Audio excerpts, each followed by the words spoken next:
প্রায় 2500 বছর আগে দেওরাজি কিং সম্রাট, তার নাম ছিল জার্কশেস।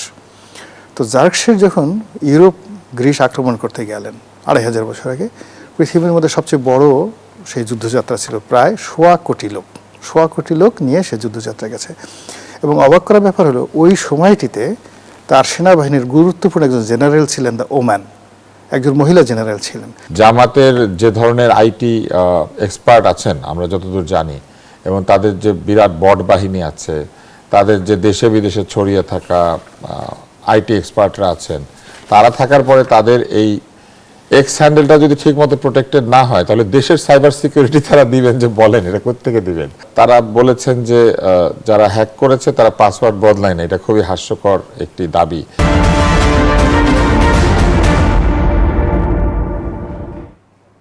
বাংলাদেশের রাজনীতিতে এখন অদ্ভুত এক শব্দ যুদ্ধ চলছে।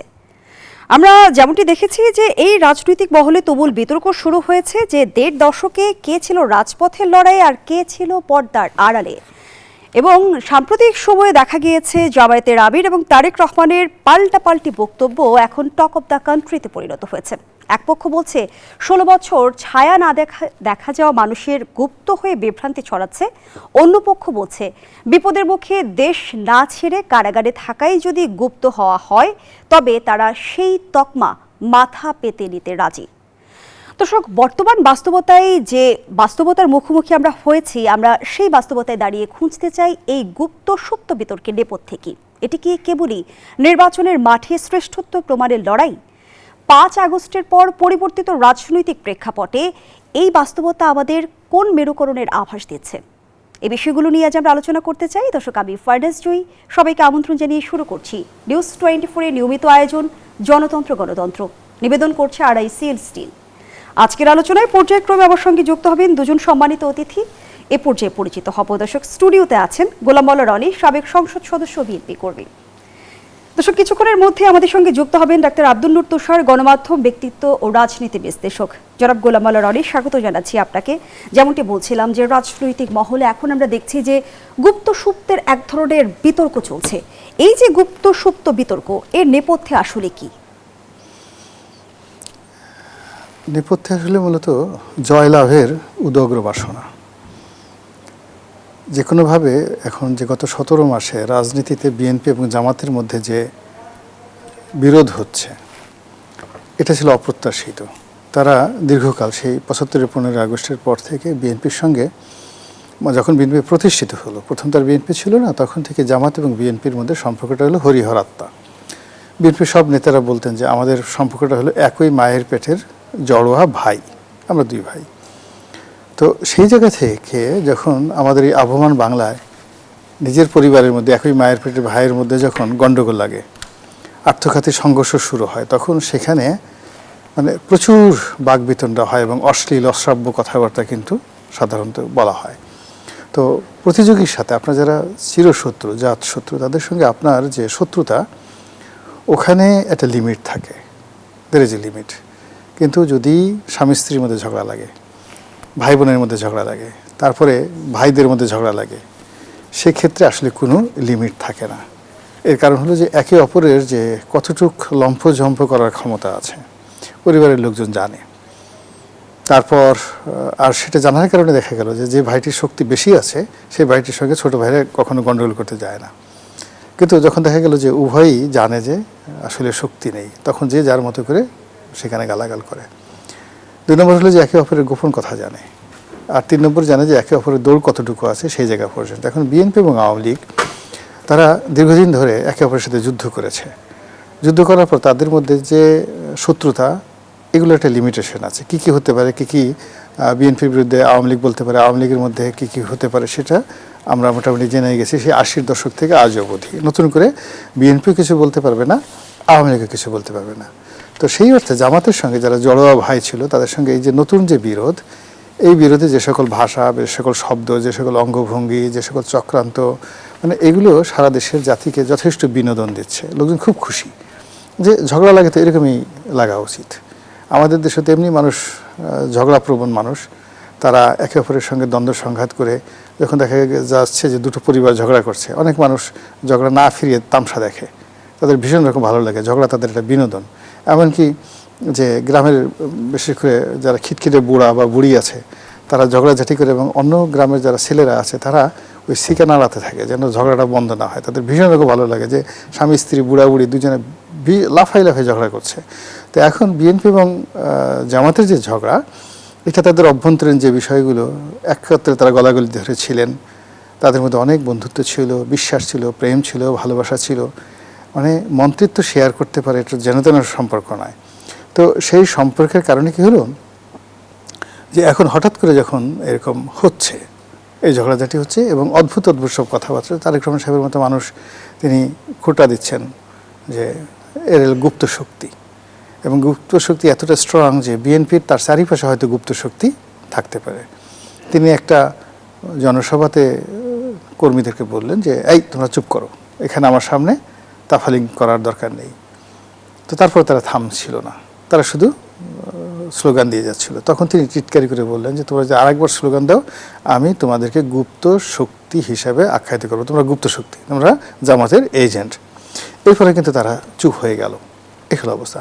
আবার অন্যদিকে জামাতও বলেছে না, ছাড়াছাড়ি কথা না, আমরা গুপ্ত হয়ে যা হয়, আমরা তো বাংলাদেশে ছিলাম, আপনি তো এই বাংলাদেশ থেকে চলে গেছেন, ইংল্যান্ডে চলে গেছেন। তারপরে শেষে শেখ হাসিনা যে ভাষায়, নির্দয় ভাষায় বলতো যে দস্তখত দিয়ে চলে গেছেন যে আপনি আর কোনোদিন রাজনীতি করবেন না। তো আপনি তো আবার একটা সুসময়ে আসছেন, এসেই একেবারে ভিসি এসেই আপনি জয় করবেন, প্রধানমন্ত্রী হবেন, এটা কী ধরনের কথা? তা আপনারা তো আপনার মতো এত স্বার্থপর নয়, লন্ডনে ছিলেন, রাজার দেশে ছিলেন, রাজকীয় খাবার খেয়েছেন, রাজকীয় এলাকায় থেকেছেন, তো আপনার তো কোনো গায়ে আঁচড় লাগেনি, মাঝে মধ্যে স্কাইপিতে এসে হাত নাড়িয়েছেন, কথাবার্তা বলেছেন। তো এইটা আসলে রাজনীতির স্যাক্রিফাইস না। আমাদেরকে ধরে নিয়ে কত মানুষকে পিটিয়েছে ডিবি, কত মানুষের পা ভেঙে দিয়েছে, কত মানুষের জীবনহানি ঘটেছে, তো সেটা আপনি দূর থেকে দেখেছেন, কিন্তু আপনি তো নিজে সেটা অনুভব করেননি। তো কাজে আমাদেরকে খোঁটা দেবেন না। তো এই যে রাজনীতির মধ্যে একটা বাহাস চলছে, এই বাহাসে ক্রমশই মানে একে অপরের প্রতি নিষ্ঠুর হয়ে যাচ্ছেন। এবং এই বাহাসের মধ্যে আমরা দেখছি যে নতুন অনুষঙ্গ যুক্ত করেছে কর্মজীবী নারীদের বিষয়ে পোস্ট নিয়ে, যদিও জামায়াতের তরফ থেকে দাবি করা হয়েছে যে এক্স অ্যাকাউন্ট হ্যাক হয়েছিল। অ্যাকাউন্ট হ্যাকের পর শফিকুর রহমানের এক্স অ্যাকাউন্টে যে পোস্ট করা হয়েছে, জামায়াত বলছে যে সেটি হ্যাক করা হয়েছে। পোস্ট যদি আমি আপনার সামনে তুলে ধরি, নারীর প্রশ্নে জামায়াতের অবস্থান বিভ্রান্তিকর বা অনুশোচনামূলক নয়, এটি নীতিগত। আমরা মনে করি না নারীদের নেতৃত্বে আসা উচিত, জামায়াতে এটা অসম্ভব, আল্লাহ এটা অনুমোদন করেন না। পোস্টের পরের অংশে লেখা হয়, আমরা বিশ্বাস করি যে যখন মহিলাদের আধুনিকতার নামে ঘর থেকে বের করা হয় তখন তারা শোষণ, নৈতিক অবক্ষয় এবং নিরাপত্তাহীনতার মুখোমুখি হয়, তখন অন্য কিছু নয় বরং অন্যরূপে পতিতাবৃত্তির মতোই। এই পোস্টের পর আমরা দেখছি যে নানা মহলের সমালোচনার ঝড় বইছে, নারীরা ঝাড়ু মিছিল পর্যন্ত করেছে। জামায়াতের তরফ থেকে বারবারই দাবি করা হয়েছে একটি নির্দিষ্ট দল এর পেছনে রয়েছে, নেপথ্যে অন্য কোনো ষড়যন্ত্র চলছে।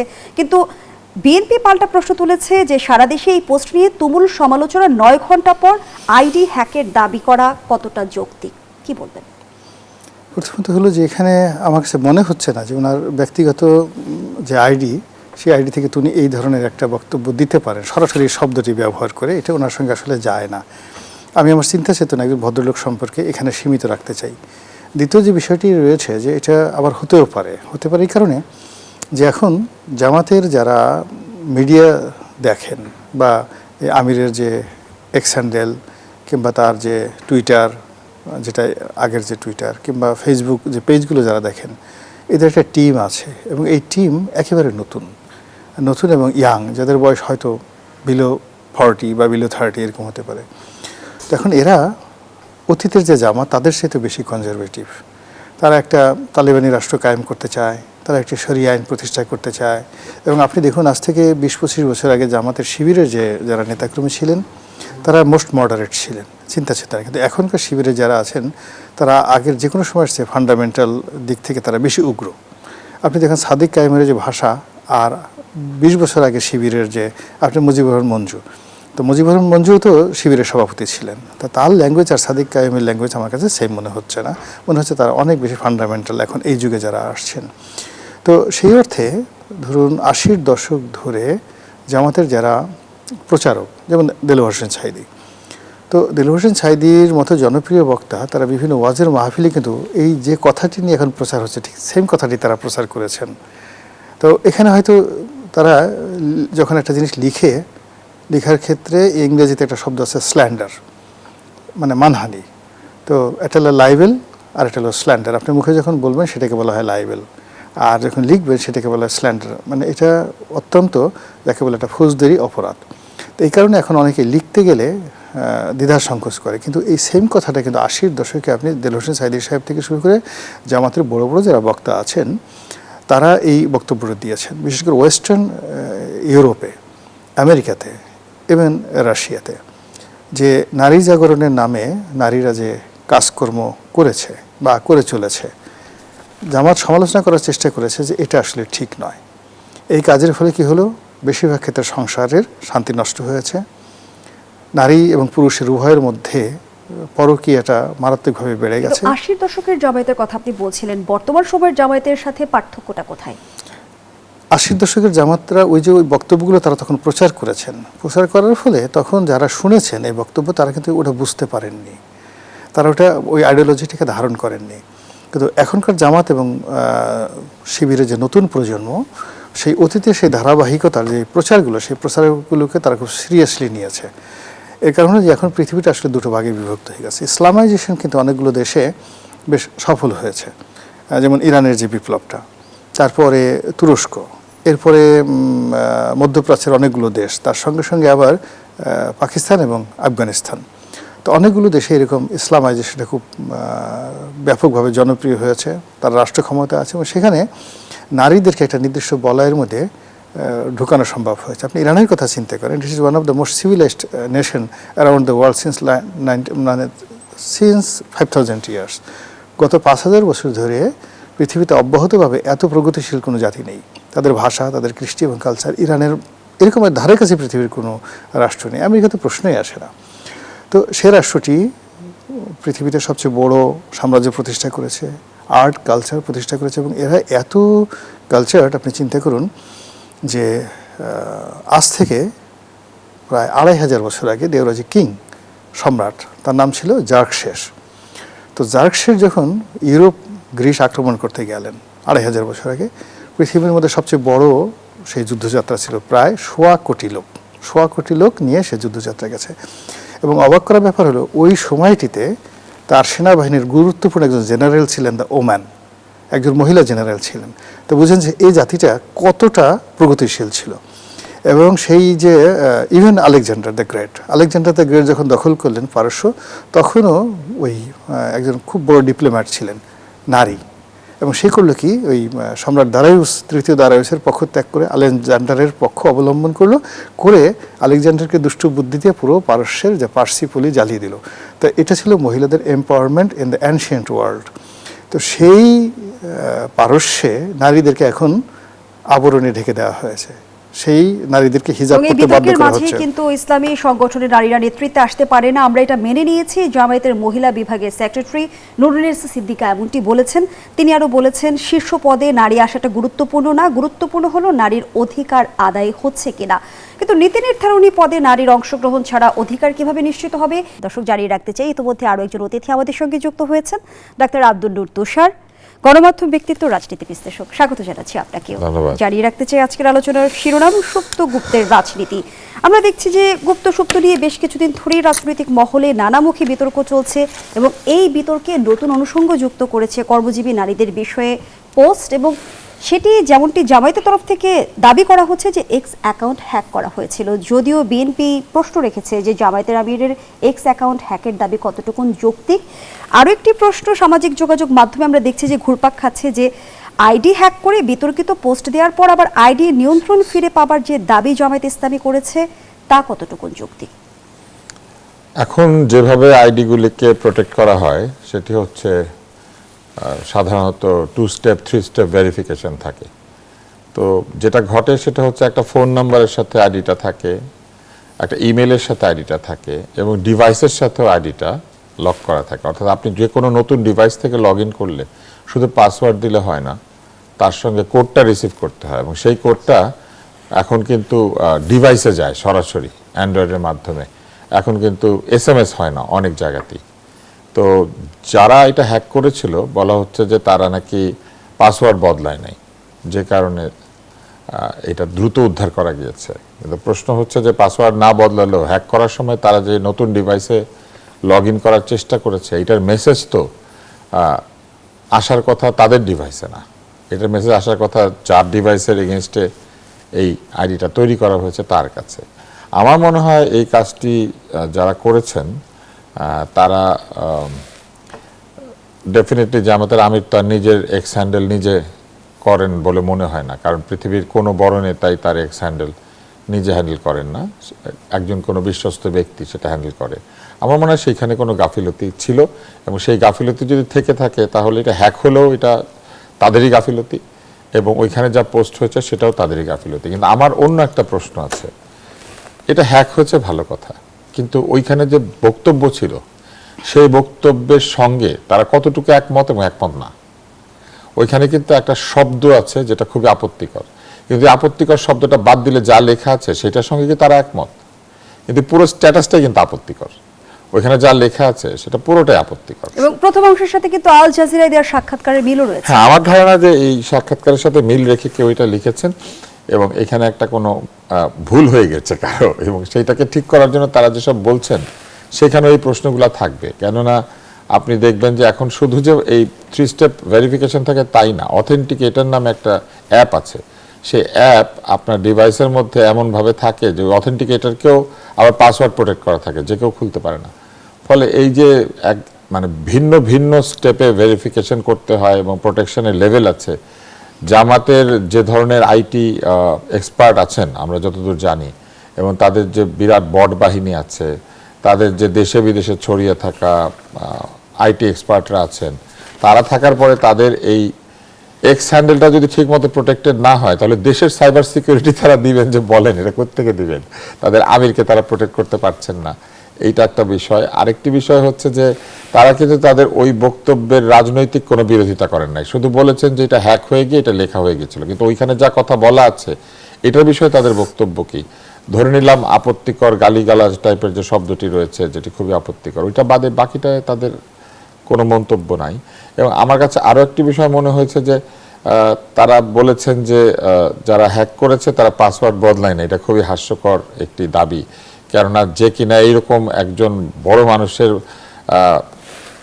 এক্স হ্যান্ডেল হ্যাক করার জন্য এত প্রস্তুতি নিতে পারে, শুনলাম যে প্রেসিডেন্টের দপ্তর থেকে মেইল হ্যাক করে সেইখান থেকে ফাইসিং করে সেইখানে আবার দেওয়া হয়েছে কি যেন অনেকগুলি ম্যালওয়্যার, এত কিছু যে করতে পারে সে পাসওয়ার্ডটা বদলায় না, এইটা ঠিক জানি না। আমাদের হ্যাকাররা আসলে বেশ ভদ্রলোক হয়ে গিয়েছেন।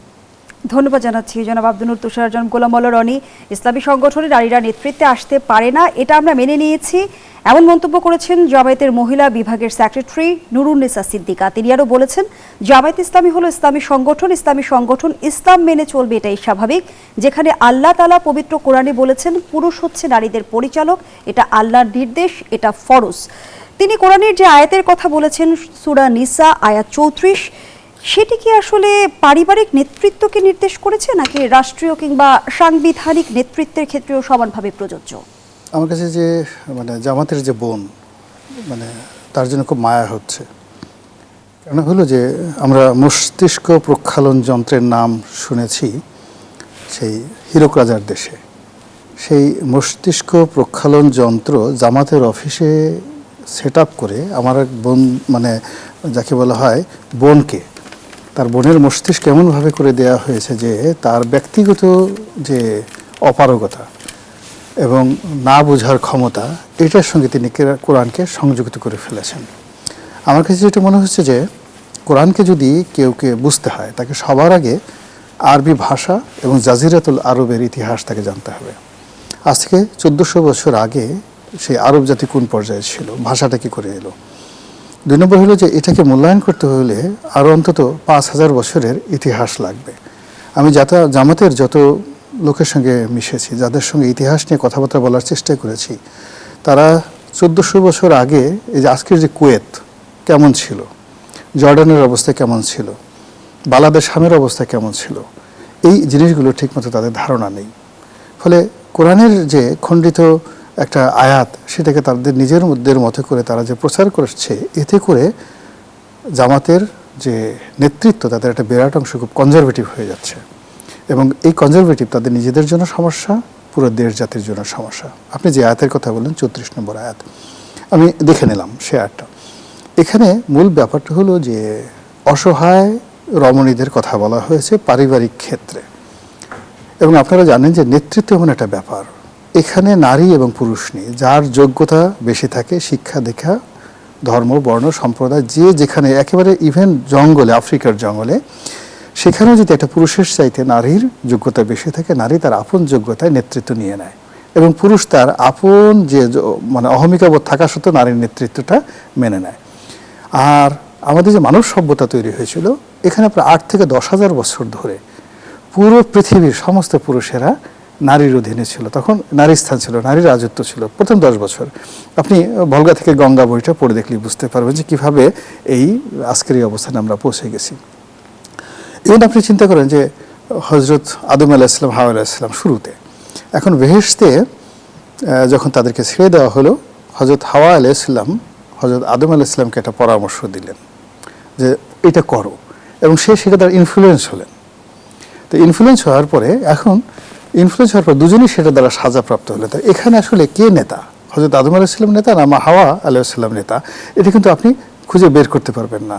বিকজ এখানে আল্লাহ রাব্বুল আলামিন হজরত আদম আলাইহিসসালামকে বলেছেন যে ওই গাছটার কাছে তুমি যাবে না, আর হজরত হাওয়া আলাইহিসসালাম তাকে ইনফ্লুয়েন্স করলেন যে ঠিক আছে, ডু ইট, এটা তুমি করো। সেই ইনফ্লুয়েন্সে সেই কাজটি করছে। এখন এটাকে আপনি বলতে পারেন ওয়াসওয়াসা, নারীর প্রলোভন, ইত্যাদি ইত্যাদি, কিন্তু ব্যাপারটা হলো হজরত হাওয়া আলাইহিসসালামের তার যে ইনফ্লুয়েন্সিয়াল পাওয়ার এত বেশি ছিল যে হজরত আদম আলাইহিসসালামকে সেই কথা বলে তিনি সেই কাজটা করিয়ে ফেলেছেন। আর যদি আপনি ধরেন আমার বোনের সেই কথাটি, আমি পারিবারিক ক্ষেত্রে মনে করি যে গৃহের শান্তির জন্য যার নেতৃত্বের ক্ষমতা বেশি, এখন একটা ইউনিভার্সিটির ভাইস চ্যান্সেলর, একটা ইউনিভার্সিটির ভাইস চ্যান্সেলর, বা ধরুন পুলিশের একজন কমিশনার মহিলা আছেন, তার একটা হাজব্যান্ড আছেন, তিনি অসহায়, অসুস্থ বিছানায় পড়ে আছেন।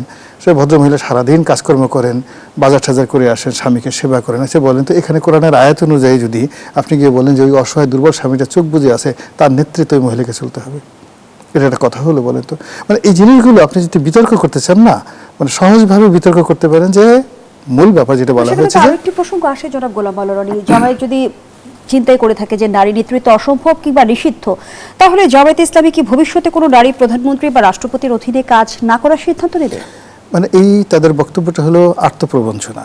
তারা বেগম খালেদা জিয়ার সঙ্গে কাজ করেছেন, তারা শেখ হাসিনার সঙ্গে কাজ করেছেন, এবং তার কর্তৃত্ব এবং নেতৃত্ব এমনভাবে মেনেছেন, জিয়াউর রহমান সাহেব, বঙ্গবন্ধু বলেন বা এরশাদ সাহেব, তাদের সামনে যতবার মাথা নুইয়েছেন তার চেয়ে 100 বার বেশি অবনত হয়েছেন বেগম জিয়ার সামনে এবং শেখ হাসিনার সামনে। আর শেখ হাসিনার ভয়ে তো এদের, ও মাই গড, শেখ হাসিনার ভয়ে এদের মানে কি অবস্থা, প্রতি মুহূর্তে তাদের খালি মানে মৃত্যুর কথা মনে হতো। তো যার জন্য এখানে সে যদি বলে আমি শেখ হাসিনার নেতৃত্ব মানি না, আমার কাছে মনে হয় যে আল্লাহ যদি আবার যে কোনো কারণে তাদের সামনে শেখ হাসিনাকে দাঁড় করাই দেয়, আল্লাহ তো সব কিছু পারেন, যে ঠিক আছে তোরা যখন নারী নেতৃত্ব মানতে চাচ্ছিলি না, তা আবার শেখ হাসিনাকে এনে দিলাম তোদের ঘাড়ের উপর, তখন বুঝবি কত ধানে কত চাল। এই ঘটনা ঘটে যেতে পারে, অস্বাভাবিক কিছু না।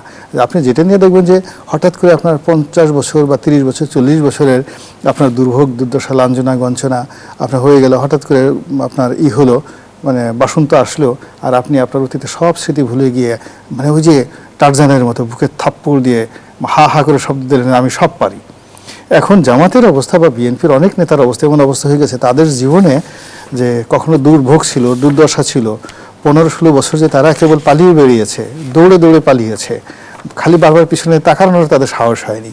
এটা এখন তাদের কাছে বলাও যাবে না, তাদের সামনে উচ্চারণ করলে বলবো যে এই কথা বললি কেন, আয় তোর দাঁত খুলে ফেলবো, তোর চোখ দুটো উঠাই ফেলবো, তোর এত বড় সাহস, আমরা যে একসময় ভয়ে পালিয়েছি তুই এটা দেখলি কোথায়, কি করে বললি, তোর এই আবার পালিয়েছে, আমাদেরকে মান সম্মান নাই, পালিয়েছে ভালো কথা, আবার তুই সেই কথা পাবলিকের সামনে টেলিভিশনের সামনে স্মরণ করে দিলি, আজ তোর একদিন কে আমার একদিন, এই অবস্থা হয়ে গেছে এখন। কিন্তু বাস্তবতা হলো এই মানুষগুলো এত বড় বীর, এত নারী নেতৃত্বের এত গুণাবলী, মানে তারা নারী নেতৃত্ব মানবে না, প্রধানমন্ত্রী করবে না, রাষ্ট্রপতি করবে না, এই জিনিসগুলো মানে এই সময়টাতে তারা যে ভাষায় বলছে মিলে না। পাকিস্তানের মতো রাষ্ট্রে যখন বেনজির ভুট্টোকে প্রধানমন্ত্রী করা হলো, কই তখন তো তাদের কোনো ফটো আপনি দেখেছেন? আচ্ছা, ফাতেমা জিন্নাহ যখন প্রেসিডেন্ট পদে নির্বাচন করেছিলেন, মোহাম্মদ আলী জিন্নাহর বোন, তখন কি জামাত বিরোধিতা করেছিল বলেন? আপনি ইতিহাসে সুলতানা রাজিয়া যখন দিল্লি সিংহাসনে বসেছিল, এই নারী নেতৃত্ব আমরা মানি না, তারা কি বলেছিল? বা হযরত গোলাম মাওলা রনি, আপনি নিশ্চয়ই বিষয়টি অনুধাবন করেছেন। একদিকে ইসলামের বিধানের কথা বলে জামায়াত নারী নেতৃত্বের কথা বলছে যে সেটি অসম্ভব কিংবা নিষিদ্ধ, আবার শোনা যাচ্ছে জামায়াত ক্ষমতায় গেলে শরিয়া আইন কায়েম করবে না। তার আবার ইতিহাসের প্রথম আমরা দেখছি হিন্দু প্রার্থীকে মনোনয়ন দিয়েছে। সবকিছু মিলিয়ে জামায়াতের এই দ্বৈত আচরণকে কিভাবে মূল্যায়ন করবেন? ডক্টর আব্দুল নূর তুষার, বাংলাদেশে মোট ভোটারের অর্ধেক নারী, জামায়াতের নারীদের নিয়ে অবস্থান ভোটারদের মাঝে কি ধরনের প্রভাব ফেলতে পারে বলে মনে করেন? পুরুষ ভোটাররা কি ভাবছেন সেটা আমি জানি না, তবে আমাদের মতো পুরুষ হলে নিশ্চয়ই আমরা এটাতে এক ধরনের আপত্তি করছি। কেননা আমরা দেখেছি যে তারা নারীদের সঙ্গে রাজনীতি করেছেন, নারীদের পাশে বসে রাজনীতি করেছেন, নারীদেরকে প্রশংসায় ভাসিয়ে দিয়েছেন। কিছুদিন আগেই বেগম খালেদা জিয়ার মৃত্যুর পরে তারা একজন নারী নেতৃত্বের এত প্রশংসা করেছেন। তাহলে এত প্রশংসা করতে পারলেন একজন নারী নেত্রীর, অথচ আরেকজন নারী নেত্রী জীবনে কোনোদিন আসবে না অথবা তারা আসতে দিবেন না, তারা তো সেটাই বলেছেন। কারণ তারা বলেছেন তারা ক্ষমতায় যেতে চান। তো ধরা যাক আল্লাহ তাদের এই প্রার্থনা মঞ্জুর করলেন, ইচ্ছা, তো তারা যদি ক্ষমতায় চলে যান তাহলে তো আর বাংলাদেশে কোনোদিন নারী নেত্রী আসবে না। ওনাদের দলে তো কোনো নারী নেত্রীর জায়গা নেই, এমপিরও জায়গা নেই, তারা তো এমপিও করেন। ফলে আমরা যারা মনে করি যে নারীকে তার যোগ্যতা অনুযায়ী বিকশিত হতে দেওয়া উচিত বা তার কাজ করতে দেওয়া উচিত, তার যতটুকু পাওয়ার সেটা সে যোগ্যতা দিয়ে পাবে, আমরা অবশ্যই এটাতে মনক্ষুণ্ণ হয়েছি। আর এর বাইরে নারীরা কি ভাবছেন এটা তো নারীদের মন্তব্য দেখলে বোঝা যায়। তবে তাদের দলের নারীরা আছেন, তারা কিন্তু তাদের দল কর্তৃক নির্ধারিত তাদের যে পজিশন সেটা তো মেনে নিয়েই সেই দল করেন। ফলে তারা হয়তো বেশ খুশিই হয়েছেন। খুশি হয়েছেন এই কারণে যে তারা সারা জীবন এরকম ভোট চাইবেন বাড়িতে বাড়িতে গিয়ে, তারপরে তারা বক্তৃতা দিয়ে এসে বলবেন যে আমরা সব মেনে নিয়েছি, তারপরে তারা দয়া দাক্ষিণ্যের উপরে থাকবেন এবং তারপরে তারা এইভাবেই রাজনীতি করবেন, তারা যা পাচ্ছেন এটা নিয়ে সন্তুষ্ট থাকবেন। ফলে নিশ্চয়ই তারা খুব খুশি হয়েছেন। কারণ আপনি লক্ষ্য করলে দেখবেন যে দীর্ঘ একটা সময় ধরেই নারীদের নিয়ে এই মন্তব্য করে যাওয়া হচ্ছে। বলা হলো নারীদের কর্মঘণ্টা কমিয়ে দেওয়া হবে 5 ঘন্টা, তারপরে বলা হলো 3 ঘন্টা অতিরিক্ত যেটা তারা কাজ করছেন না সেটার জন্য অতিরিক্ত বেতন পাবেন, তারপরে বলা হলো না ওইখানে তাহলে আরেকজন নারীকে চাকরি দিয়ে দেওয়া হবে। মানে নানান ব্যাখ্যা দিতে গিয়ে এসব বক্তব্য এসেছে। তারপরে বলা হলো নারীরা তো রানী, নারীরা ঘরে আসবে রানী হয়ে। তারপরে বলা হলো যে নারীরা কোনোদিন আমির হতে পারবেন না, নারীরা রাজনীতিতে আসলেও আসলে পুরুষের নেতৃত্বেই থাকবেন, শারীরিক সীমাবদ্ধতার কথা বলা হয়েছে, তাদেরকে তৈরি করা হয় নাই। এবং তারপরে বলা হয়েছে তাদের শারীরিক সীমাবদ্ধতা আছে। এই জায়গাটা আমি বুঝি না যে পেশি থাকা মানেই কি শারীরিক সীমাবদ্ধ না থাকা। পুরুষেরও শারীরিক সীমাবদ্ধতা আছে এবং পুরুষের অনেক ধরনের শারীরিক সীমাবদ্ধতা আছে। সেটা যদি পুরুষরা বুঝতে না পারে, বিশেষ করে আমাদের এই জামাতে ইসলামের নেতৃস্থানীয় ব্যক্তিবর্গ, তাহলে আমি অনুরোধ করবো একদিন তাদের দলে অনেক ভালো চিকিৎসক আছেন, নারী চিকিৎসক আছেন, তাদের কাছে গিয়ে একটু যদি তারা শোনার চেষ্টা করেন যে পুরুষের শারীরিক সীমাবদ্ধতা কোথায় কোথায়, তাহলে তারা বুঝতে পারবেন। তার মধ্যে একটা সহজ বিষয় বলি, পুরুষের বয়স বাড়লে প্রোস্টেট বড় হয়, প্রোস্টেট বড় হলে পেশাব আটকে যায় এবং সারাক্ষণ অনুভূতি হতে থাকে যে আমার একটু পরে মূত্রত্যাগের অনুভূতি হতে থাকে। তো এই যে যত বয়স বেড়েছে মূত্রত্যাগের অনুভূতি নিয়ে সারাক্ষণ যদি একজন পুরুষ নেতা হইতে পারে সারাক্ষণ, তাহলে সেটা নিয়ে তারা কি বলবেন? এটার জন্য পুরুষদেরকে ওষুধ খেতে হয়। সব পুরুষের এটা হয় না, আর অধিকাংশ পুরুষের হয়, তাদের ওষুধ খেতে হয়। এটাকে বলে বিনাইন হাইপারপ্লেসিয়া প্রস্টেট। এটা একটা শারীরিক সীমাবদ্ধতা নয় কি? এটা একটা শারীরিক সীমাবদ্ধতা। অসংখ্য ধন্যবাদ জানাচ্ছি ডাক্তার আব্দুল নূর তুষার। জনাব গোলাম মাওলা রনি, একদিকে ইসলামের বিধান মেনে জামায়াত বলছে যে নারী নেতৃত্ব সম্ভব নয়, অন্যদিকে আবার বলছে তারা ক্ষমতায় গেলে এখনই শরিয়া আইন কায়েম করা হবে না। আবার আমরা দেখছি ইতিহাসে প্রথম তারা একজন হিন্দু প্রার্থীকেও মনোনয়ন দিয়েছে। সব মিলিয়ে জামায়াতের এই অবস্থানগুলো যদি আমরা ভাগ ভাগ করে একটু জানতে চাই, সাংঘর্ষিক কিনা? সাংঘর্ষিক, তাদের অনেকগুলি সাংঘর্ষিক। তারা দীর্ঘদিন যাবৎ, যেমন আওয়ামী লীগ জামানাতে তাদের যে নির্বাচন কমিশন থেকে শুরু করে সরকারের প্রশাসন যন্ত্র এবং আওয়ামী লীগের সঙ্গে তাদের বন্ধুত্ব না হওয়ার পেছনে যে কারণ ছিল, 1 নম্বরে ছিল মুক্তিযুদ্ধ। এখন তারা মুক্তিযুদ্ধের ধারক বাহক হয়ে গেছে। অথচ আওয়ামী লীগ জামানাতে যদি এটা হতো তাহলে এই যে রাজনীতিতে জামাতের যে বিশাল ক্ষতি হয়েছে সেটা হতো না। দ্বিতীয়ত হলো যে এই নারী নেতৃত্ব সহ সেই তাদের যে গঠনতন্ত্র, সেই গঠনতন্ত্রে তারা যে পরিবর্তন এখন এনেছে সেটা যদি আগে আনতো তাহলে কিন্তু আওয়ামী লীগের সঙ্গে তাদের সম্পর্কটা নষ্ট হতো না। তো আমরা যেটা দেখেছি যে জামাত তাদের যে রাজনৈতিক কর্মকাণ্ড, সেখানে স্থানকাল পাত্র ভেদে তারা সিদ্ধান্ত দ্রুত পরিবর্তন করে। আর অদ্ভুত অদ্ভুত সব জিনিস তারা বলতে থাকে, এক একটা সময় এক এক রকম বলতে থাকে। এবং যে কয়বার 1954 থেকে আজ অবধি যেই কয়বারই বাংলাদেশের রাজনীতির পট পরিবর্তনে ভিন্ন ভিন্ন পরিস্থিতি হয়েছে, তারা সবসময়টাতেই ভিন্ন মতাদর্শ, ভিন্ন ন্যারেটিভ তারা তৈরি করেছে। একটা ন্যারেটিভ আপনি দেখতে পাবেন না, যে যেমন বিএনপির বাংলাদেশি জাতীয়তাবাদ, আওয়ামী লীগের বাঙালি জাতীয়তাবাদ, তারা কিন্তু প্রথম দিন থেকে এই জিনিসগুলো নিয়ে তারা আছে। তো জামাতের কোনো একটা ন্যারেটিভ সেই 1947 থেকে আজ অবধি বা 1948 থেকে আজ পর্যন্ত যেটা ধারাবাহিকভাবে আছে, নট লাইক দ্যাট। এর মধ্যে তাদের বহুবার নেতা পরিবর্তন হয়েছে, বহুবার তাদের যে সুপ্রিম লিডার সেটা পরিবর্তন হয়েছে, আঞ্চলিকতা পরিবর্তন হয়েছে, নীতি এবং আদর্শ পরিবর্তন হয়েছে, এবং বিভিন্ন মানুষকে সমর্থন দেওয়া, বিশেষ করে ক্ষমতাধর লোকদের সাথে রাজনৈতিক ক্ষেত্রে সুবিধা আদায় করার জন্য যে কোনো পরিবেশ পরিস্থিতিতে কমপ্লাই করে, ইংরেজিতে যেটি বলে কমপ্লাই, অর্থাৎ মানিয়ে নেওয়া, সেট আপ করে নেওয়া। এই জিনিসগুলো করতে গিয়ে এখন বিএনপির লোক তো প্রকাশ্যই বলছে যে জামাতের এই যে চরিত্রটি, এই চরিত্রটিকে ইসলামীতে যেটাকে বলা হয় মুনাফিকি, আমরা সব বাংলা যেটাকে বা ইংরেজিতে যেটাকে হিপোক্রেসি বলি। তো একটা দলকে যদি সামগ্রিকভাবে তাদের দেশের প্রধান রাজনৈতিক দল এবং সেই দলের নেতা সরাসরি হিপোক্রেট বলেন, সরাসরি মুনাফিক বলেন, আরবিতেও বলেছেন আর ইংরেজিতেও বলেছেন, আমি মনে করি যে এর সাথে অপমানজনক আর হতে পারে না। যে ঠিক আছে, আমি রাজনীতি করি, আমার একটা বিরোধিতা থাকবে, কিন্তু এমন একটা যে শব্দ, যে শব্দ আমার সামনে বলা মানে মনে হয় আমি এটা বিজাত, অজাত, কুজাত। তো এইরকম আমাকে যখন একেবারে বলবো যে এর একেবারে বংশই খারাপ, অজাত রক্তই খারাপ, তো এর সাথে অপমান আর হয় না, বেঁচে থাকার কোনো মানে হয় না। এখন রাজনৈতিক অঙ্গনে জামাতের যারা বিরোধী পক্ষ যারা আছে, তারা তাদেরকে বিশ্বাস করে না। Nobody trust them, nobody depend them. এবং তারা যে কথাগুলো বলছে, ইট ইস মানে তার এখানে কোনো সাস্টেনেবিলিটি নেই, কনস্ট্যান্ট নেই, কনসিস্টেন্সি নেই, ধারাবাহিকতা নেই। যখন যেভাবে দরকার সেভাবে সেই কথাগুলো বলছে, আবার একটু পরে সেই কথা তারা চেঞ্জ করে ফেলছে। ভিন্ন বিষয়ে আপনাদের দুজনের কাছে প্রশ্ন রাখতে চাই। আওয়ামী লীগকে পুনর্বাসন করলে বিএনপি আবারও বিপদে পড়বে, এমন মন্তব্য করেছেন এনসিপির মুখপাত্র আসিফ মাহমুদ। তিনি আরও বলেছেন, আমরা শহীদ রাষ্ট্রপতি জিয়াউর রহমানকে একজন জাতীয়তাবাদী নেতা হিসেবে সম্মান করি, তবে তিনি একটি বড় ভুল করেছিলেন আওয়ামী লীগকে পুনরায় রাজনীতিতে ফিরিয়ে এনে। তিনি আরও বলেন, 1/11 সময় আওয়ামী লীগের সঙ্গে ষড়যন্ত্র করে আপনার মেরুদণ্ড ভেঙে দেওয়া হয়েছিল, আমরা চাই না আপনার মতো আপনার সন্তানেরও মেরুদণ্ড ভেঙে দেওয়া হোক। জানতে চাই যে আসিফ মাহমুদের এই হুঁশিয়ারির পেছনে কি আওয়ামী লীগ নিয়ে এক ধরনের ট্রমা কাজ করছে? এটা উনি ভালো বলতে পারবেন। তবে আওয়ামী লীগকে পুনর্বাসন তো প্রথমে তারাই শুরু করেছেন। তাদের দলের মধ্যে এক্স ছাত্রলীগ বড় নেতা কতজন আছেন যারা কিনা বিভিন্ন সময় প্রধানমন্ত্রীর সাথে দেখা করে প্রধানমন্ত্রীকে পরামর্শ দিতেন। প্রধানমন্ত্রীকে পরামর্শ দেওয়া লোক তো তার দল থেকে এমপি ক্যান্ডিডেটও হয়েছেন। আওয়ামী লীগের পুনর্বাসন তো প্রথমে তারাই করেছেন। প্রধানমন্ত্রীকে পরামর্শ তার যে কোনো ছাত্র দিতে পারে না, তাই না? যে কোনো ছাত্র নেতাও দিতে পারে না। এটা হচ্ছে একটা। দ্বিতীয়ত, কে কার মেরুদণ্ড ভেঙে দেবে এই ভবিষ্যৎবাণী তিনি যেভাবে করছেন, এটা অত্যন্ত আপত্তিকর। এবং এই কথার মধ্যে এক ধরনের অ্যারোগেন্সি রয়েছে, এক ধরনের, শব্দটা আপনি বলে দিয়েছেন আমাকে, এক ধরনের অধ্যত্ব বলবো না, এক ধরনের শিষ্টাচার বহির্ভূত এই শব্দটা। আমি একটা কথা বলি, প্রহার কি শুধুমাত্র একজন ব্যক্তি হয়েছে? মেরুদণ্ড ভেঙে দেওয়া হয়েছে যে বলা হচ্ছে, প্রহরিত তারা হন নাই? হারুনের হোটেলে যাওয়ার পরে তাদেরকে প্রহার করা হয় নাই? তো নিজেদের প্রহারের কথা মনে পড়ে না? আওয়ামী লীগ আসলে শুধু একটা জায়গাতেই প্রহার করবে, অন্য কাউকে প্রহার করবে না? জনাব গোলাম আলী রনি, তো সেই প্রহারের কথা তাদের মনে হয় না যে আসলে পরে তাদেরও ভেঙে দেওয়া হইতে পারে? তাহলে নিজেরটা আগে বলা উচিত যে আওয়ামী লীগ আসলে পরে কি হবে। আরেকজনকে এটা মনে করিয়ে দেওয়ার চাইতে তাদের উচিত নিজেরটা মনে করিয়ে দেওয়া।